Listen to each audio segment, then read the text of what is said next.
pages a little bit and see your beautiful faces. So hi everybody, Courtney, Marissa, Meredith, what's up? Hannah, Kaylee, Gabby, Destiny, Brooke, Destiny Duff, I think I said that, Angelina, Jody.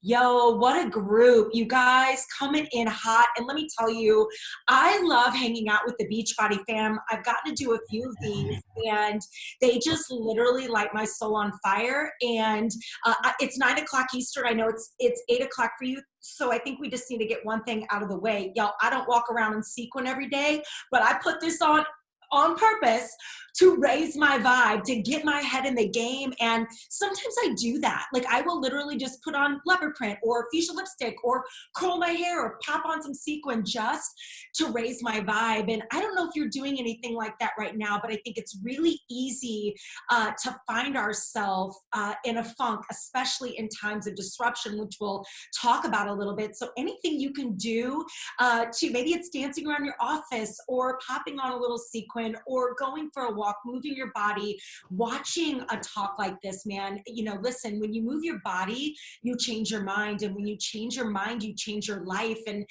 doing little things outside of your comfort zone every day, like wearing sequin at 9 o'clock, when most everybody's probably in their comfies, is a fair experiment. And we're going to talk about that a little bit. So here's what I'm thinking, if it's cool with you guys.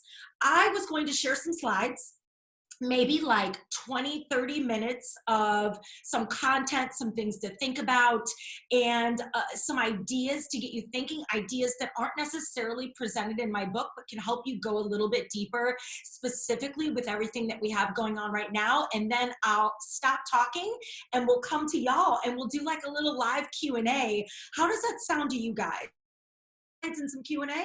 Good. I'm looking at you guys, all 4 pages. Everybody's nodding. We're cool with that? Okay. Yay. Okay, love, love, love. So let me jump in and share my screen. I'm going to keep an eye on the chat, so feel free to talk to me because I will say hello to you when I see you. Hold on, let me get my chat box open. Great.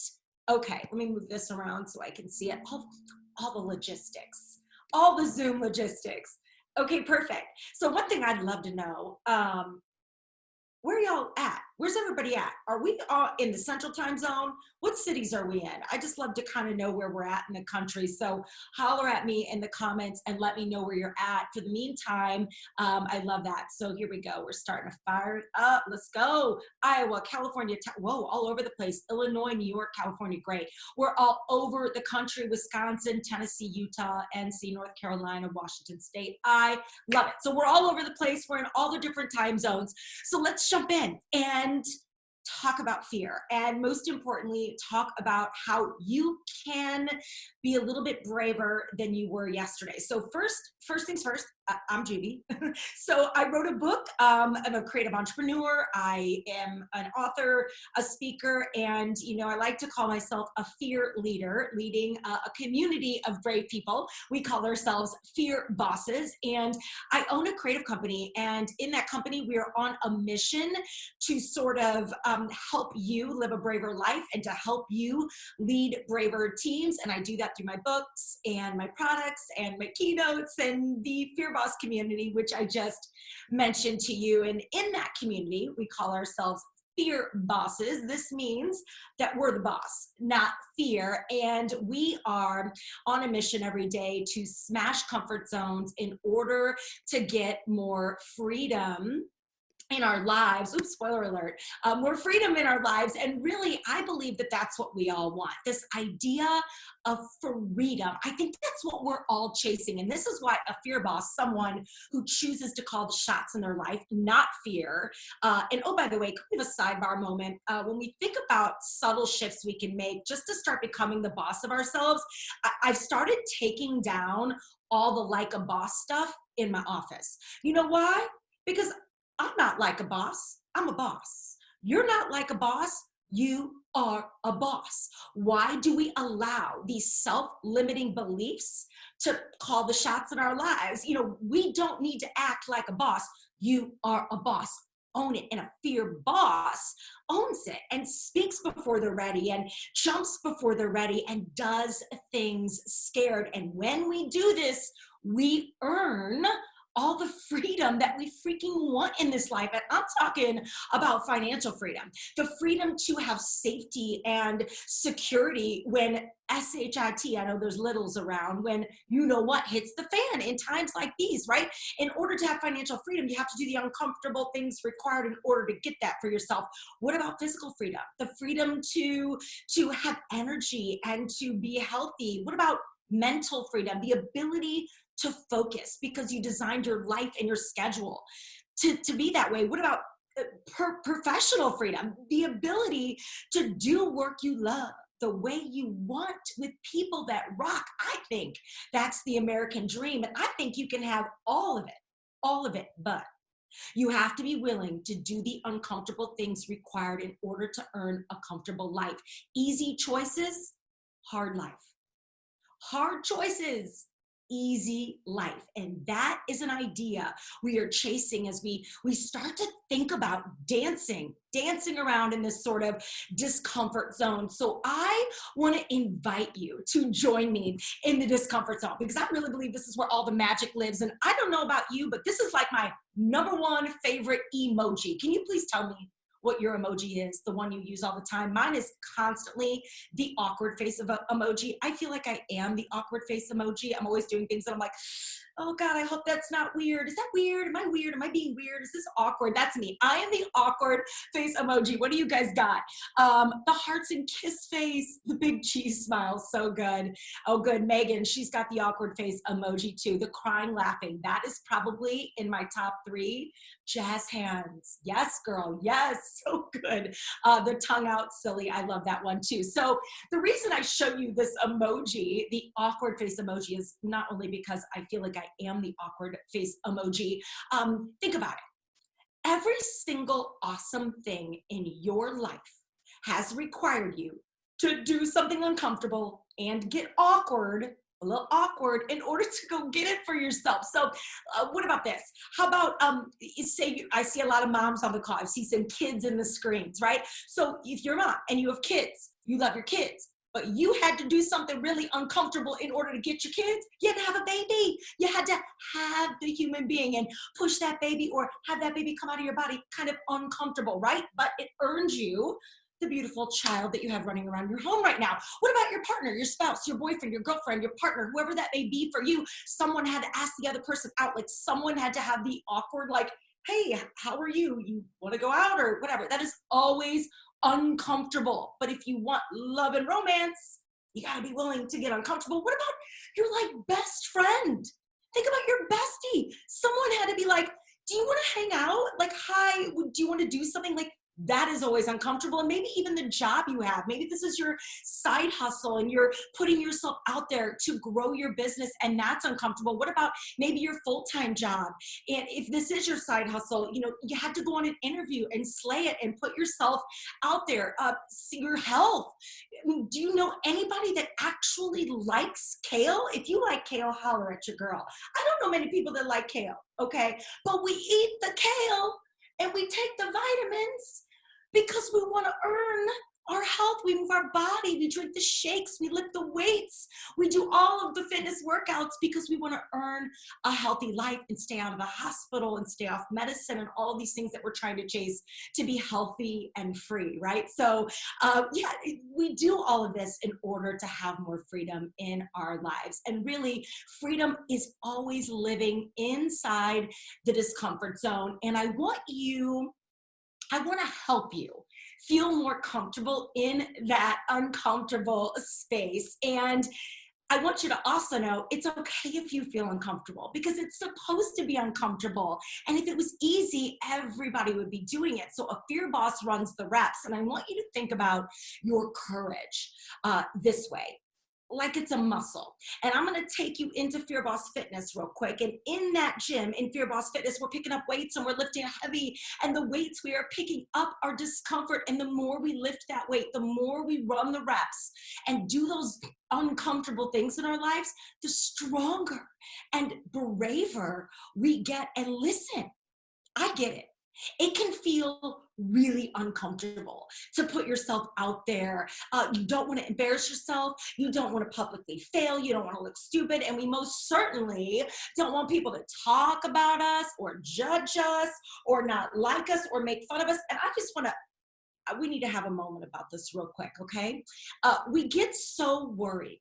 And focus on this because this will set you free. When this really landed for me, I literally set myself free. We get so worried about what other people think about us.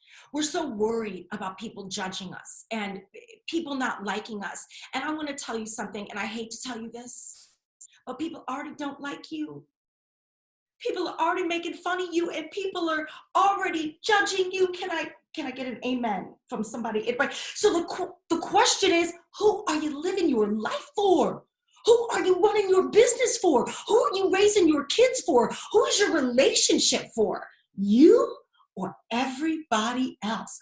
A fear boss calls the shots in their life because they're the boss, not fear. And we're not worried about what other people think because here's the deal. They're already talking, so you might as well give them something to talk about. Okay? So let that idea and that notion set you free. And I talked about this with Melanie earlier, in this air of comparison and imposter syndrome and looking around and on Instagram and watching people who are further ahead of us. Listen, we need to stop hating and start studying and really go in deep. If we see someone doing something that causes and sparks a little jealousy or envy, flip the script and do what fear doesn't expect and start being like, oh, I've arrived. Instead of being like, oh no, jealousy again, or oh no, imposter syndrome again, which is all fear, by the way, you say, oh, me again.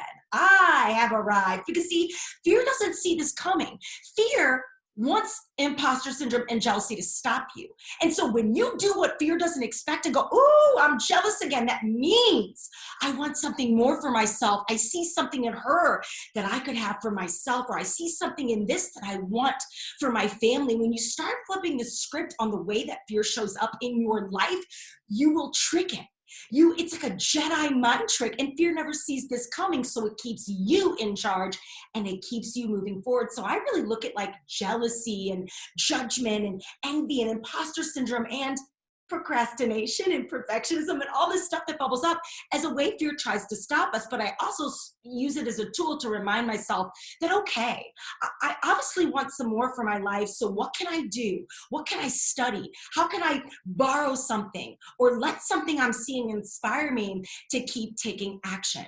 So I think that's something really important to understand. And the other rant that we need to have is we need to have a conversation about this word fearless. And I think this is why so many of us get stopped up. I believe we're chasing this unrealistic notion of fearless. The world is telling you to, oh, look at me, I'm like sweating.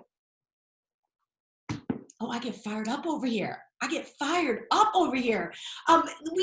We're chasing this unrealistic notion of fearless, and the world is telling you to go be fearless. There's fearless t-shirts and jewelry and bumper stickers. Everybody's telling you to go be fearless, but think about it. If you were really fearless, and I hate this word, I really rant on this word, because if you were really fearless, you would do all kinds of crazy SHIT. You would never pay your taxes, would you? I mean, you would never go to a doctor. You would walk down dark alleys alone at night by yourself. You'd eat poisonous foods. I mean, and Elizabeth Gilbert wrote in her book, Big Magic. It's a beautiful book if you've never read it. I write about Big Magic in the opening of my book, and I was actually reading that book when, like, Fear is My Homeboy sort of came to me on my honeymoon. That's all in the book. But she writes in her book, Big Magic, and I loved this. She said, listen, the only fearless people I know are 5-year-olds and sociopaths. And I don't think you want to be 5 again. I love me a 5-year-old. Where my 5-year-olds at that are on the video chats around the houses, right? But we don't want to be 5 again, and we certainly aren't sociopaths. So no, the goal shouldn't be fearless. No, the goal should be figuring out how to fear your fear just a little bit less. And this is what makes you brave. The goal Is it fearless? The goal is, can we be just a little bit braver than we were yesterday? And so I have a little 5-step framework that will help you cross the bridge the gap from the comfort zone, staying nice and cozy in the comfort zone, into the discomfort zone, which is really where all the magic lives, right? Your freedom, joy, creativity, self-love, wonder, all of the things that we really want in this life are living inside of the discomfort zone. And there's 5 things required in order for you to get there. So let's sort of break those down, and then we'll go into some questions about all of the things. So number 1, and we've talked about this a little bit, you have to be a boss, right? So you don't have to just be a fear boss. You've got to understand that you are the CEO of your business. You are running a business, whether you work for someone else, whether you work for yourself. The most important business that you run is the business of you, because here's the deal. Nothing works unless you work. And so I dedicated a whole freaking chapter in my book to this idea of becoming the CEO, because if you are not protecting the assets in your business, none of it matters. None of it. And we constantly, especially us women, we are constantly putting ourselves last on our own list because we feel guilty. We feel bad. We worry that people are going to judge us, or we're not a good mom, or our kids are going to be destroyed because we go take a bath or hide in the closet or just wander aimlessly around Target. Has anybody done that lately? I don't even have small kids, and sometimes I find myself aimlessly driving around listening to podcasts just to get alone in quarantine, or walking through the aisles of Target, looking for things I don't need. But here's the thing. Who do you think is going to benefit from you becoming the best version of yourself? Everybody else around you that's watching you. Yes, they're watching you. We're watching you, and not in a creepy way, in a fear role model kind of way, right? So when your kids and your friends and the people that follow you see you do brave things, when we see you be confident, you become a fear role model, because it gives me the confidence, it gives me the hope that I can do that for myself. Listen, if fear is my homeboy, well, then hope is my home girl, right? And so when I see you be brave, when I see you love yourself, when I see you take a selfie and wear the sequin and boss up and read things, it makes me think, well, oh, if she can do that, well, so can I. And so you have this awesome opportunity in front of you to become a fear role model. And when you start really seeing yourself as a CEO, as a business owner, as the boss of your life in your fear, you will transform the way you make decisions. You will transform the way you move through your life, and you will certainly transform the yeses and the nos in your life. You'll also start to get brave enough to cause more ruckuses in your life. So I love this idea of a ruckus, right? So this means that you choose to rattle the cage of mediocrity, because see, a fear boss does not do basic. We do not do basic. It is not in our DNA.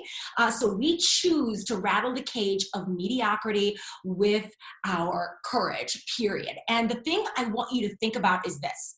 If you want a different life, if you want a different business, if you want a different marriage, if you want a different relationship with your kids, if you want different friendships, you have to be willing to do things different than everybody else that just shows up and does what they do every day, right? So you have to be looking for opportunities to rattle the cage, to do things different, to step outside of your comfort zone, to rock sequin when everybody else is in business suits, to infuse who you are into your social media feed. I tell this story in my book. For the longest time, I was so afraid to infuse my love of hip hop into the work that I create. I was so afraid clients wouldn't take me seriously, or people wouldn't hire me, or people were going to make fun of me or judge me, all that stuff I just talked to you about. And once I realized, well, they're already making fun of me, and I might as well set myself free, everything changed for me. And I slowly started, no pun intended, DJing out some of the things that make me come alive. into my micro content online, into the keynotes I create, into just the things I share online. And let me tell you, it set my soul on fire. And here's the bonus. It made me more creative. It allowed me to stay really motivated because I was having fun doing the things that I was doing. And it started to attract the kind of clients that were my people. So when someone hires me or wants to work with me or reads my book, right, they already kind of understand what they're going to get, which makes work so much more fun, right? So when you're brave enough to really cause a ruckus and to own the things that make you, you will naturally begin to dance a lot more comfortably inside the discomfort zone because you're starting to rattle the cage of mediocrity with your courage. And a beautiful way to do that is by taking action and experimenting with your fear every single day on purpose. So fear experiments are the big idea behind my work on fear. So I'm going to invite you to become not only a fear boss, but a fear scientist with me. And the way you can cause a ruckus in your life, and this is a really tactical and actionable and life-changing idea I want you to get your hands on. It is this idea of conducting fear experiments every day on the regular in order to build your courage muscles. So fear experiments, and by the way, make a little note, episode 10 of my podcast, it's called The Fear Boss Show, and I'll link up at the end to some of the stuff. It's like 10 minutes, 11 minutes long, and it's all dedicated to fear experiments. So if you want to hear me break this down in more depth, I would highly encourage you to go listen to that episode. I made it for you so you could really get a feel for why fear experiments matter and why they really are so fundamental in order to get to the other side of fear and to really manage the discomfort zone. But for now, cliff notes, fear experiments can be big things and they can be small things. So fear experiments can look like you leaving a toxic relationship or quitting a bad habit or starting a business and quitting a job and writing a book and going for a big promotion, moving to a new city, getting married, getting divorced, having a kid. Those are all really big, uncomfortable, juicy fear experiments, good or bad. But here's the thing, and this is important. You don't have to jump out of a plane or like free solo Mount Everest to prove to the world and to yourself that you're brave. You can do small, everyday things and still prime your brave muscle. Some of us on this call, just not hitting snooze this morning was a fear experiment. It was extremely uncomfortable because of what we have going on in our lives. Maybe your fear experiment is wearing a color you're not used to, or posting your first selfie on Instagram to get better at not caring what people think. Maybe it's going on camera for this. Maybe you've never been on camera before, but you're going to put yourself on camera. Maybe it's reaching out to Dougie Fresh and saying, you know what, I'm going to lead the next call because I have this really great idea and I'd love to share some ideas. Maybe you speak up first on your next team call. Maybe you rock sequin when everybody else is in sweatpants. I'm so jealous. Maybe you listen to a Spotify station you've never listened to. Maybe you pick up the phone and call someone versus text. You get my drift. Fear experiments can be small, everyday things. And the goal is to prime your brave muscle by getting uncomfortable every day on purpose. And the more you do this, the stronger and braver you get. So fear experiments are the secret sauce. And what I do to take it to another level is every night before bed, and if I forget at night, it's okay, I do it in the morning, but I'm always asking myself, did I get uncomfortable today? Did I conduct any fear experiments? What did I do today outside of my comfort zone? And again, maybe it's something small, like I tried Thai food, or I tried something new to eat, or I cooked a new dish. It could be something like that was uncomfortable, or it could be something big, like I conducted my first live webinar, or prospected a new client. So I challenge you to hold yourself accountable to this idea, because here's what happens when we feel like we're stuck and in a rut and like we're lost and we've lost our inspiration. My first question to any fear boss that asks me that is, have you gotten uncomfortable lately? Have you tried anything new? Mix up your Instagram feed, start reading biographies, listen to a podcast on science, follow DJs and artists and people outside of your everyday world. Like, do you have enough stuff outside of your comfort comfort zone, inspiring you. You need inputs. You need multiple inputs in your life if you want to have more output, right? People are always like, how do you come up with all your content? How do you stay so inspired? Dude, I am always looking around. I have so many inputs, which helps me DJ out. I mean, everything's a remix. You're a DJ. All we're doing is taking ideas and wiki. Yeah, I just did that. I know. This is the coffee. I just wiki. Oh my God, bless me. God bless me. Okay, well, it happened, and I own it. Fear experiment. I wikied on a team call with Beachbody, and I own it, and I love it. So here's the deal. You have to be looking for opportunities to get uncomfortable and call yourself to the carpet. Hold yourself accountable. Look for opportunities every day to get more inputs in your life so your outputs can be stronger and braver. So be running those reps. You lift weights. You drink the shakes. You run your hustle. Are you doing that with your fear and your courage? So this is going to require you to be vulnerable. This is going to require you to be vulnerable. This means that you are brave enough to get it wrong so that you can get a little bit closer to getting it right. So in the improv theater, we have this mantra. So my work on fear, and if you've read my book, you know this, and if you haven't yet, I forgot to mention in my intro that all my work is inspired by what I learned in the improv theater at Second City in Chicago. And so my keynotes, we do live improv, and I use improv to help teach the big ideas on fear. And one of my favorite lessons from the improv theater, when we think about being vulnerable, being brave enough to fail at something, being brave enough to suck, right? Being brave enough to get it wrong, is this idea that there are no mistakes, only gifts. And a fear boss will either win or we will learn, but we will never lose. You will never lose. You're going to win. You're going to win. And how glorious will that be? Or you're going to learn. And how glorious will that be? But you will never lose when you choose to see your life only through the lens of possibility and positivity.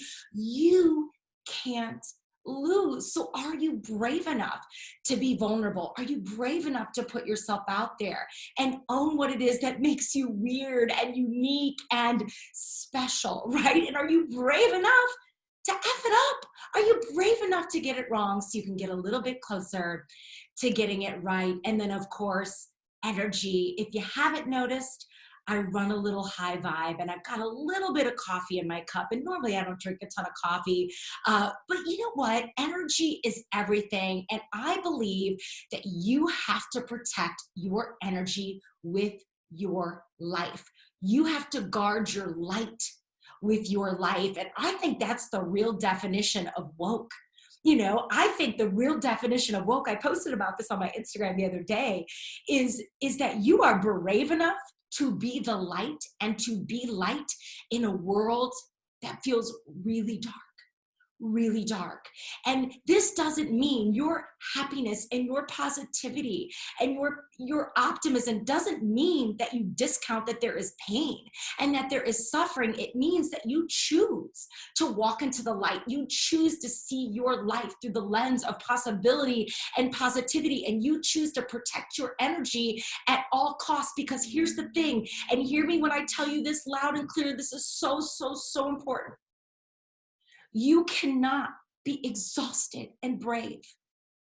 You can't be overwhelmed and brave. You can't be crazy, busy, and brave, because bravery requires energy and stamina. It requires you to be woke, to be alive on the front lines of your life. You can't be sick.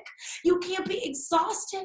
You can't be crazy, busy, and brave, period. So remember, bravery is the bridge. Being brave is the bridge that walks you into the discomfort zone. And the way you stay there, the way you stay confidently in the discomfort zone, the way you get braver than you were yesterday, is by choosing to run the reps, to become a fear scientist, to boss up on your fear, and to experiment with it every day on purpose in big and small ways. So a fear boss is always looking for little opportunities to mix mix it up, to get uncomfortable, and to do things just a little bit differently than everybody else, because we know that if we want a different life, if we want a different team, if we want a different business, if we want a different relationship than everybody else, we got to be willing to do things differently. So I'm gonna pause there. I don't know what slide I have next. Okay, I'm gonna pause there really quick before let me just look at a couple comments before I give you guys some freebies, and then we'll go into questions. I love this. You guys are amazing. Let me look at these. Guard your light with, yeah, I love that you guys are into that. I don't know why I can't scroll up on these comments. That's okay. I'll do that when I jump out of my screen share, but I've been watching you guys as I've been talking, which has been so much fun. So I love seeing all the fire in these comments, and I'm really hoping that this is providing you some value. So I want to give you guys some love and some freebies before we jump into a Q&A. Hopefully you guys like free stuff. So if you, let me click this. There we go. If you text BRAVE to 474747, you'll get a couple of free chapters of my book. So if you haven't read, this is a really beautiful way to try before you buy. You'll get some of my journaling pages. You'll get a bunch of really great resources to stay connected to me and to the work. And I think this is stuff y'all will really love. It'll also immediately drop you on to my newsletter list, which is one of the most popular things I do every Friday. I send out a newsletter. It's called the Friday Fear Boss 5. It's like a little party, little fear party in your inbox every Friday. So check your junk. I haven't missed a Friday in 5 years. So if you don't see it on Friday, it's in your junk, but we'll get you signed up for that. And then of course, y'all, free, the Fear Boss Show. Every Wednesday, new episodes drop. And so they're anywhere from 15 to 30 minutes long. Every now and then you'll see an episode that goes like 45 minutes if we're going deep. But yeah, this is a great way to keep the content going. And I'm sharing ideas like this on the regular. The goal of this podcast, yeah, is to help you smash those comfort zones and live a braver life. So I am DJing out tools on the regular to help you do that. We get a little explicit from time to time. So pop those ear pods in if you do have the littles around. So yeah, the Fear Boss Show is a great way to do that. And then another free resource is our Fear Boss fan page. It's a little party on Facebook. So if you like to hang out on Facebook, come see us over in the Fear Boss fan page, fam short for family. I'm sharing things there that I don't share with anyone else. And sometimes I jump on and we'll talk about the products that I have. We'll deep dive a chapter. We'll do author Q&As, all kinds of fun stuff. So join us there. And then of course, come hang out with me on all the social. Instagram's probably my favorite place to play. And I have a feeling I'm going to see so many of you there after this. I love seeing your tags, and a few of you were like blowing up the DMs even before this call with your like energy and excitement. So it just, you don't even know, it just like fuels my fear boss fire. So Instagram, I'm on Twitter, but not real good at that. And then, of course, we have a Facebook fan page, but Instagram's probably my favorite place to play. And then, of course, last but not least, I have a couple of books. So Fear is My Homeboy is the book y'all probably know about right here, this little bad baby. And I thank you for reading it. I thank you for loving it. And just, I can't even, I don't want to start crying. It just means so much to me how much you guys have loved the book. I wrote it for you. I wrote it for times like these. So it means the world to me. And I just dropped a new book, perfect timing. The Fear Boss Project workbook. Mine has a stripe through it because this is a test copy, but it is a workbook full of colorful exercises and thought-provoking questions and journaling prompts, and it presents 7 new ideas that are not in Fear is My Homeboy. So it's new material. And the end, oh yeah, I'll get ready for this. In the end, we have a actual Fear Boss project where, oh, get ready. And this is something you could do with your teams too. We have an actual Fear Boss project, which is 30 days of fear experiments. So if you want some inspiration, y'all, you have a 30-day contest. You can do this with your team. And when you do it, guess what? Oh, you just watch out now. You get yourself a little Fear Boss gift certificate. You know you're an OG if you have a Fear Boss gift certificate. And then I put a couple of blank pages in the back so that you can keep the party going. And I got a blank calendar in here somewhere. Yep, so you can continue to conduct fear experiments as well. But again, the goal of this workbook is just to help you be a little bit braver than you were yesterday. And oh, by the way, people read Fear is My Homeboy and they were like, we want a workbook, we want a reader's guide, we want things for our book clubs with our team. And this was designed for that, but I didn't quite realize it was going to become like 133 pages of new material as well. So I think you guys will dig it. Is that it? Yeah, that's everything. Questions. Let me stop sharing my screen. Get out of this, and there we go. And hi, beautiful faces. Great. Oh, I love it. Book club to the next level. I love that. Oh, thanks, Amber. Awesome, awesome. So much fun. Jody Wemple, thank you, my girl. Thank you. And I see some questions coming in, but Dougie Fresh, if you want to be kind of our MC, or you know what, we can also, since we're live here on camera, I can talk to you. So just unmute yourself, and I'll slide over and ask me a question, because I might not have seen the questions that came in the comments. So if you got a question, let's do it. And you know what, y'all, it could be a fear experiment to just ask the first question. You know that. I used to do that in corporate America all the time. I would make it like a legit game to speak up first on conference calls. I was like, boom, fear experiment. And I would make it a game to sit in the front row at meetings. I would make it a game to like raise my hand first in meetings. And so again, all of these little things are fear experiments. And the more you do them, the braver you get. Okay, I'm gonna stop talking for a second and wait for someone to come off mute. Where do you get your energy from? And like, what? I don't even understand. I love you. Like, you're my spirit animal. Brittany, I love you too, my girl. I love you too, my girl. And you know what? I'm glad you said that. First of all, thank you for going first. That says a lot about you. So I love that. We need people to lead. We need people to go first. And when, oh, and look at that little baby watching you go first. See, this is how we become a fear role model. We watch people do brave things. It makes us want to be braver. So my energy. So there's this great Brendan Burchard quote. Anybody know Brendan Burchard? Oh my God, he's fire, right? So he says, power plants do not have energy. They generate energy. So I have energy because I generate it. I work my tail off for it. So this means that I get my booty on the Peloton bike. I move my body. I drink a lot of water. I will slam a green juice. I take my vitamins. I get quiet a couple of times a day. I run really high vibe. This is how I've been my entire life.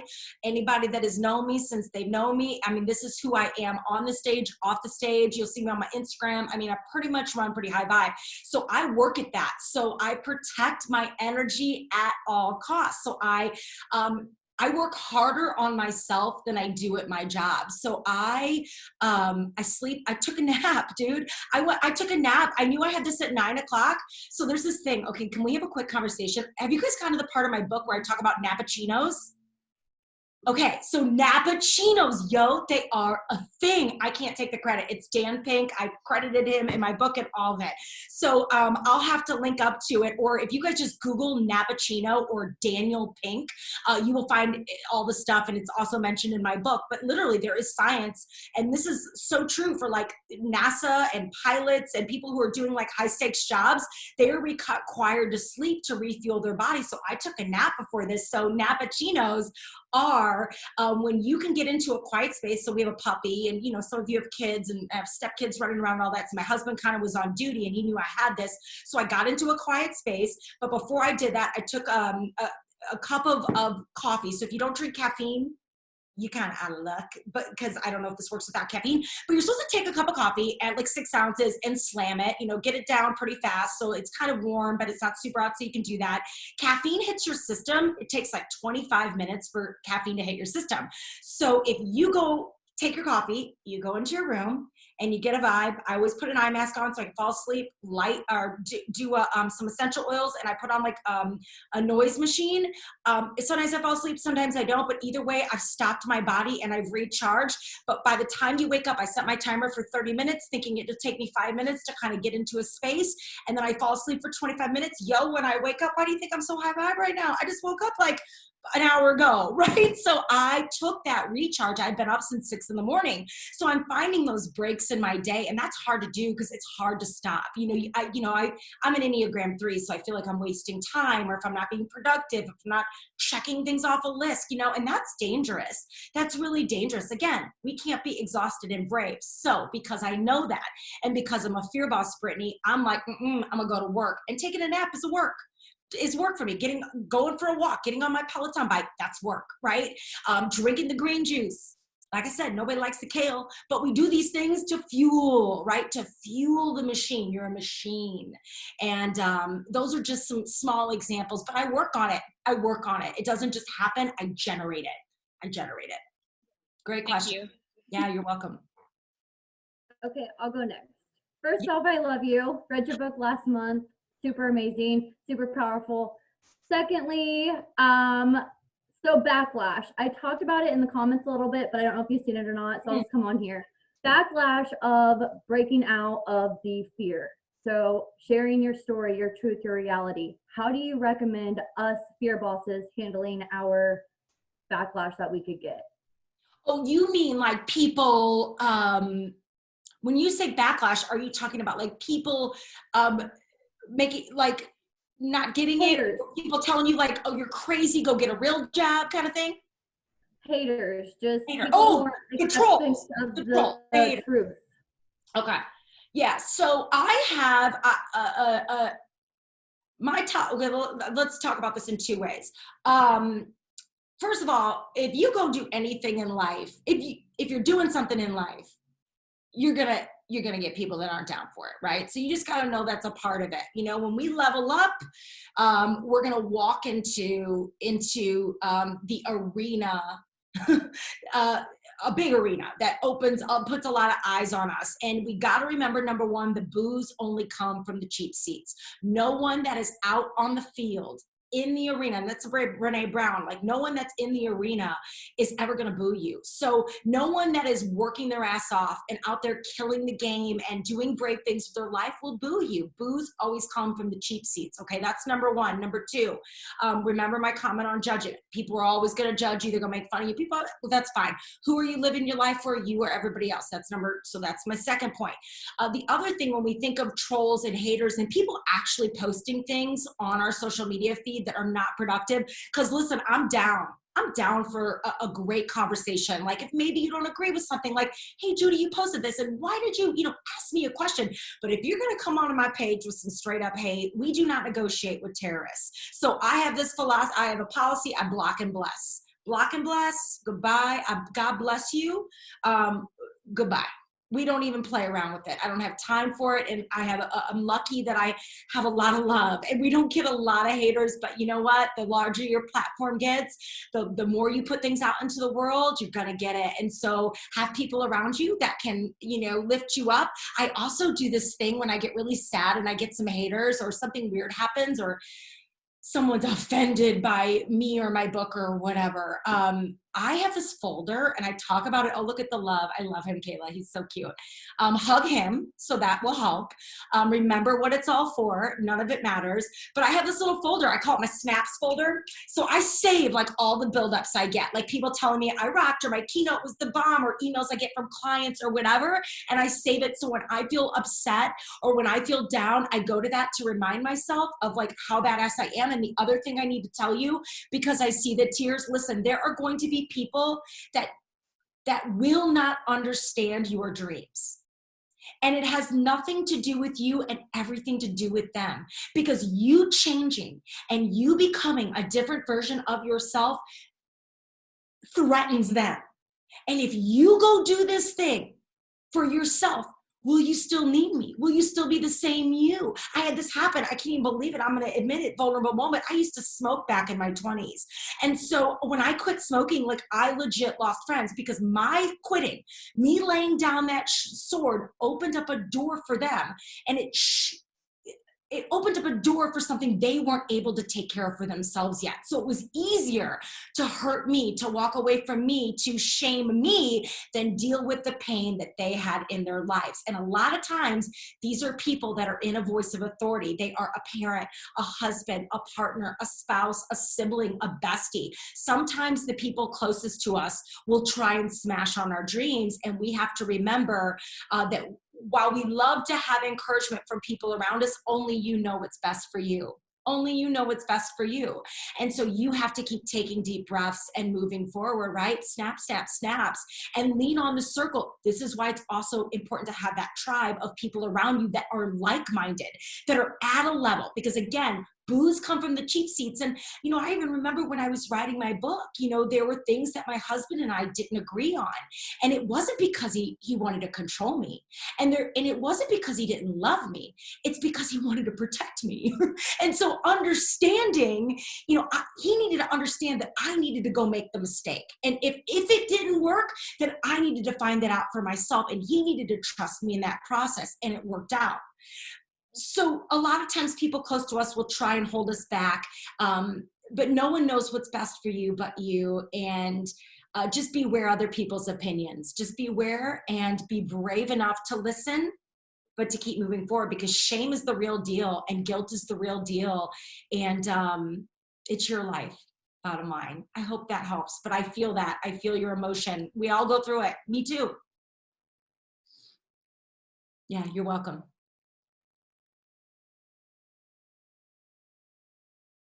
Oh, there we go. I have a question. Yay, Megan. Hi, Megan. Look at you with your setup, dude. I know. So I'm a gamer, and that's why the headset. So and one good. of the things that you're either a gamer or a DJ. I don't know what's going on over there. One of my biggest fear experiments was gaming, streaming it online and stuff like that. Cool. And Kayla, I would love to connect with you at some point to kind of share some of my experience. Part of my question has to do with anxiety and depression. Cool. But one of the worst things and this isn't for sympathy, this is just to be like, I've been there. I got a lot of comments that were making fun of me for being transgender, which I have no problem with, but I'm not. Somebody even said to me, and it just made me laugh because it was so obscene. They asked me if I sued the doctor that did my surgery. And I was like, okay. And so, but doing that, putting myself out there is how I learned to not let that bother me. For that, I mean, some of those things still bother me, but really putting yourself out there, and the more you do it, when you feel comfortable doing it, don't put yourself out there. I don't know if you'll agree with me, but don't put yourself out there when you're not in the right headspace for it. Like if you know that if someone says something, it's going to bother you, you'll learn the more you do it that yes, it may bother me, but I can do it today. Yep. That's like a fear experiment too. It's like braver than yesterday. You start running those reps and you get stronger. No doubt about it. I love it. Thanks so my question is, I am not an outgoing, crazy person like you are. And I mean that in a loving, sincere way. One of my best friends is just like you. And her and I mean, for example, she is dying during this pandemic because she can't hug people and she can't be there with people. I am vibing. Like, this is my life. I love to live inside. I've been preparing for this. Yes, exactly. So when my anxiety and my depression are getting the best of me and I am exhausted and I am tired and I can't get out of bed or I can't put one foot in front of the other, like, do you have suggestions on how to get past that? Yeah, for sure I do. If you've read my book, you know that I struggle with a little bit of that myself. I always make the joke, and I think everybody now has a little bit of acute anxiety because of what we have going on. It's no joke. And so I think we're all in a space of anxiety, but I have had anxiety before I think anxiety has become like a thing, right? With social media and cell phones. And I've struggled with, mental illness is, rampant in my family. And so I work really hard to protect myself. And this is also why I work really hard on myself mentally, because I know how quick things could change. And so I kind of sit around in some of that space too. And it's so funny. I heard someone once say, if there's someone you admire or follow or really like, and you want to know like what their fears are or what they struggle with, they're just like, go read their books, go read their work, go read what they post, because everything I write about, y'all, I am going through too. So what helps me on the hard days? And I will tell you that I'm actually an ambivert. So if there's a great book by Susan Cain, it's called Quiet. And she's an introvert and she writes about how to be an introvert in an extroverted world, another book for every introvert on the phone, on the phone, you know what I mean, on the Zoom. And I wrote about this in my book, Captivate. Go get Captivate by Vanessa Van Edwards. She's a people scientist, and she is an introvert who has so many beautiful ideas on how to connect and put yourself out there. But Susan Cain has this like spectrum test you can take, and I took it. I'm an ambivert. So I kind of get my energy. Introversion and extroversion, like you said, is all really how you get your energy. And so extroverts get their energy from people, and introverts get their energy from quiet space. And an ambivert needs a little bit of both. So I'm like both. And when I am feeling low vibe, and when I'm in a bout of depression or anxiety, or just in deep self-doubt, right? Deep self-sabotage. I mean, I'll tell you guys a quick little story, and this is truth. So next week I'm doing, and you can find out more about this on my Instagram page. This is a story, not necessarily promotion, but if you're into it, let's go. But I'm doing, for the first time ever, I'm live streaming my keynote. I've never done that, my keynote on fear. So I've done it for my clients who hire me, but people, the number one request I get is that people want to see my talk. But I get hired by private companies, and so nobody can see my talk, okay? And so I decided that I'm gonna live stream my talk, and I'm gonna do it for the first time ever, and I got a live DJ coming in from LA, and he's gonna be on the Zoom, and we're just gonna I got improvisers from Chicago. I do live improv. So I'm trying to figure out how to take my keynote into a virtual experience, and I've never done it before. So we put out registration, and we're in the middle of a pandemic and all this stuff. And we're trying to find ways to keep my company afloat and pay the people that work for me. And we're just trying to get creative because keynotes have been canceled. So I decided to do this virtual keynote. And just literally 3 days ago, I mean, my registrations are nowhere near where I thought they were going to be. I mean, I think we had, as of a couple of days ago, like 40, 50 people, which is amazing. I'm not complaining. The moral of the story is I literally was like, I said to my team, I said, never mind.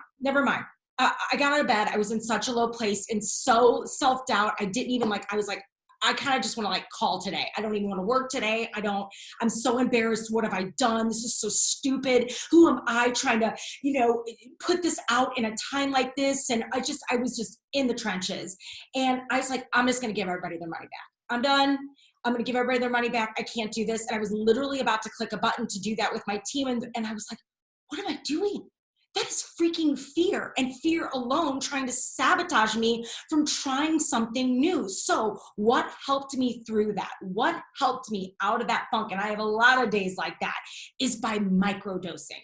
So when I am deep in depression or anxiety or really bad self-doubt and I feel overwhelmed, I go small to go big. I go in so tight, meaning what can I do? What is one thing I can do right now that will make my morning better, faster, or more productive? What is just one thing? Maybe that one thing is listening to a motivating podcast. Maybe it's me not working and going outside and sitting in nature. Maybe it's me moving my body and really getting a good workout. And maybe it's sitting down to write. Maybe it's putting together a to-do list and getting everything out of my head that's stressing me out about this keynote onto paper so that, okay, I get that done. And then boom, what is one more thing I can do? So I microdose a lot, meaning I take a lot of the big things that I need to do. I mean, I have a whole freaking to-do list for this keynote next week. And one of the things I did yesterday is I just got it all out of my head and put it on paper.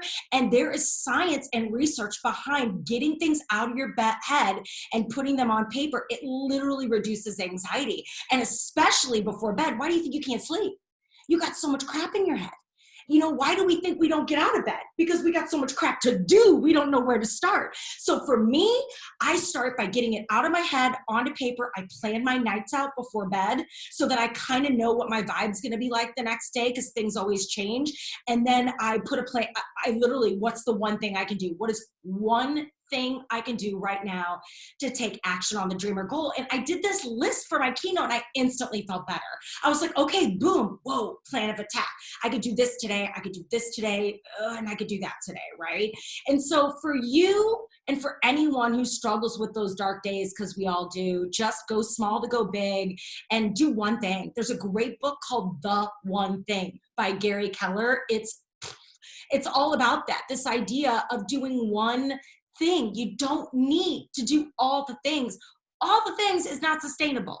You can have all the things, And you can do all the things, just not at the same damn time, right? So I reduce my anxiety by trying to go small to go big. And that's what helps me every time I get deep in that. And look at me. I struggle with it too, y'all. I almost pulled the plug on something that's going to be so amazing. And what's so great about it is if one person attends this talk and makes a change and feels inspired and starts a business or leaves a crappy relation, I've done my job, right? Like I've done my job. And that's what I have to remember. And that's what you have to remember. All it could take is one DM, one email, one conversation, one new client, and boom, you're on your way. So go small to go big. Megan, I'm cheering you on, no doubt about it. Hopefully all of that made sense, but I felt like it was important for me to share with you that I doubt myself and that I just try to self-sabotage myself. You know, and the last thing I'll say here too, and this is something, a drill I think you guys can run, and this is really tactical, and it's something you can do immediately. We focus so much on all the shit that could go wrong. Oops, sorry, kids. Stuff that could go wrong. Earpods. So all the stuff that could go wrong, right? And what will set you free is in turn focusing on everything that could go right. So right now I have a list on my computer and I stare at it every day. If I do this virtual keynote, I do this virtual keynote, what could go right? What could go right? You know what I mean? So that is what I'm focused on. So when I get scared, when I get nervous, when I get in my own way, when I want to pull the plug and feel like, oh, it's never going to work, I focus on what could go right, and that kind of fuels my fire. So I would challenge you. What could go right if you start really go all in on this business? What could go right if you reach out and DM a few influencers or people that you've never met? What could go right? What could go right if you decide to work for yourself? What could go right if you really lay down that bad habit or lose the weight or leave the crappy relationship or do the thing you know you need to do for yourself? That's what'll set you free. Yeah. Oh, and people are asking, where do you sign up for the keynote? So the best thing to do is to go into my Instagram and click my link in bio, or go to my stories. There's a swipe up link in bio. It'll be right at the top. Register to attend the event on May 28th if you're interested. Instagram is the best place for all of that. I love it. I love it. Great stuff. It's great on audio. Yeah. Microdosing for sure. I love microdosing. So good. So good. All right. Does anyone else have any burning questions for Judi? Because we definitely want to respect your time. You have been incredible. And we're all voting for you when it is announced Summit at 2021 that you better come. So I would lose my SHIT. That is like such a goal I'm manifesting, to be on the beach body stage. Oh my God, I'd freak out. I probably wouldn't even be able to speak. I'd just start crying, but I would be ready. I'd be ready for y'all. It would be my honor. You guys are just so incredible. I've fallen in love with this community. I'll leave you guys with one little story. And I think this is powerful. So I spent some time in Chicago. So almost 10 years there. So Chi-Town is where my heart is. I now live in Ohio. My husband's born and raised in Chicago. So we, like probably a lot of you, give me some head nods. We've been watching we watched the Michael Jordan thing. Anybody watch the Michael Jordan thing? Yeah, I see a lot of head nods. Okay. Oh my God, it was so good. Okay.